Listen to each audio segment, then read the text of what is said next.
Hello, അസ്സലാമലൈക്കും യാ ഹബീബീസ്. അതെ, ഞാൻ നിങ്ങൾക്ക് വൈകുന്നേരത്തെ ചായക്ക് കടിയുടെ ഒരു റെസിപ്പി പറഞ്ഞുതരാം. എളുപ്പത്തിൽ ഉണ്ടാക്കാൻ പറ്റുക. ഞാൻ 2 ദിവസം മുമ്പ് ഉണ്ടാക്കിയതാണ്.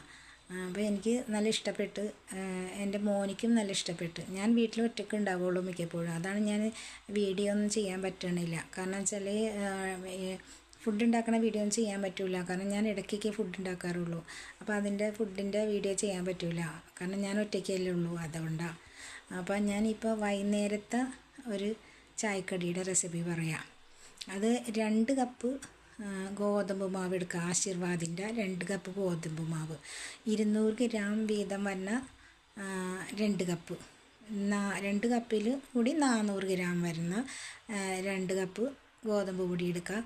ആ 2 കപ്പ് ഗോതമ്പ് പൊടിയിലേക്ക് 4 ടീസ്പൂണ് ബട്ടർ ഒഴിക്കുക, 3 കോഴിമുട്ട ഇടുക, ആവശ്യത്തിന് ഉപ്പിടുക.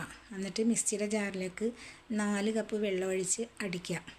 1 കപ്പ് ഗോതമ്പ് പൊടിക്ക് 2 കപ്പ് വെള്ളം ഒഴിക്കണം. 2 കപ്പ് ഗോതമ്പ് പൊടിക്ക് 4 കപ്പ് വെള്ളം ഒഴിക്കണം. 3 കോഴിമുട്ടയും ചേർക്കുക. 4 ടീസ്പൂൺ ബട്ടറും ചേർത്തിട്ട് ആവശ്യത്തിനുള്ള ഉപ്പും ചേർത്ത് മിക്സിയുടെ വലിയ ജാറിലിട്ട് അടിക്കുക. എന്നിട്ട് നിങ്ങൾക്ക് വെള്ളം പോരാ എന്ന് തോന്നുകയാണെങ്കിൽ നിങ്ങൾ അതിങ്ങ 1 കപ്പും കൂടി വെള്ളം, നിങ്ങൾക്ക് ടൈറ്റായിട്ടുള്ള ബാറ്ററാണ് ഉള്ളതെങ്കിൽ നിങ്ങൾ അതനുസരിച്ച് 1 കപ്പ് വെള്ളം കൂടി ചേർത്തോ. നിങ്ങളുടെ ബാറ്ററിൻ്റെ ഇത് നിങ്ങൾക്കെല്ലാം അറിയാമുള്ളൂ. ഓരോരുത്തർക്ക് തിക്കായിട്ടുള്ള ബാറ്ററായിരിക്കും ഇഷ്ടം, ചിലർക്ക് ഇത്തിരി ലൂസായിട്ടുള്ള ബാറ്ററായിരിക്കും ഇഷ്ടം. ഞാനെടുക്കുന്ന കപ്പിൽ 4 കപ്പ് വെള്ളം ഒഴിക്കും, 3 മുട്ടയും കൂടി ഒഴിക്കും, ബട്ടർ ഇടുമ്പോൾ അത് ശരിയാവാറുണ്ട്. അപ്പോൾ നിങ്ങൾക്ക് വെള്ളം തിക്കായിട്ട് മാവ് തോന്നുകയാണെങ്കിൽ നിങ്ങൾ 1 കപ്പ് കൂടി വെള്ളം ചേർത്തോ.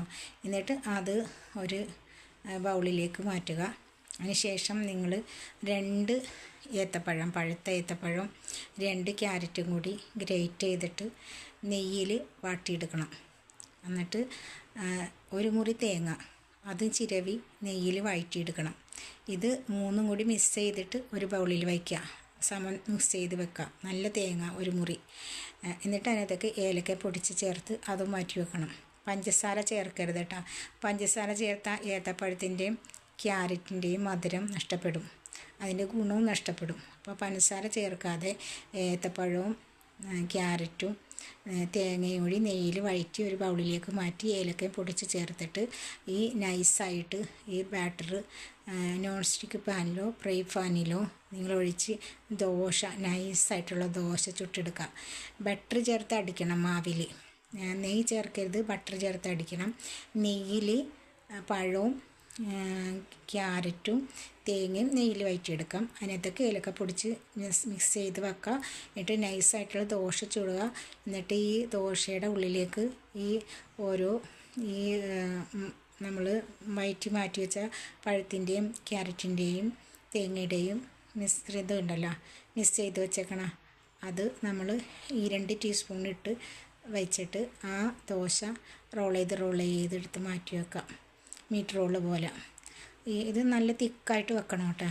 ഈ തേങ്ങയും 2 ടീസ്പൂൺ വെച്ചാൽ മതിയാവില്ല, 3-4 ടീസ്പൂൺ വെക്കണം. ചെറിയ പിള്ളേർക്കാണെങ്കിൽ 2 ടീസ്പൂൺ വെച്ചാൽ മതിയാവും. നമുക്ക് വലിയവർക്കാണെങ്കിൽ 4 ടീസ്പൂണോളം ഒരു ദോശയിൽ വെക്കണം. എന്നിട്ടത് മീറ്റ് റോള് പോലെ റോൾ ചെയ്ത് വെച്ചിട്ട് ഇപ്പുറത്തെ വശവും അപ്പുറത്തെ വശവും അടിച്ചു കൊടുക്കുക. എന്നിട്ടത് പ്ലേറ്റിൽ വെച്ച് ചായയും കൂട്ടി കഴിക്കുക. നല്ല ടേസ്റ്റ് ആയിരിക്കും. നിങ്ങൾ കഴിച്ചു നോക്കിക്കോട്ടെ. ഞാൻ ഉണ്ടാക്കി കഴിച്ചപ്പോൾ എൻ്റെ മോനിക്ക് ഭയങ്കര ഇഷ്ടപ്പെട്ടു.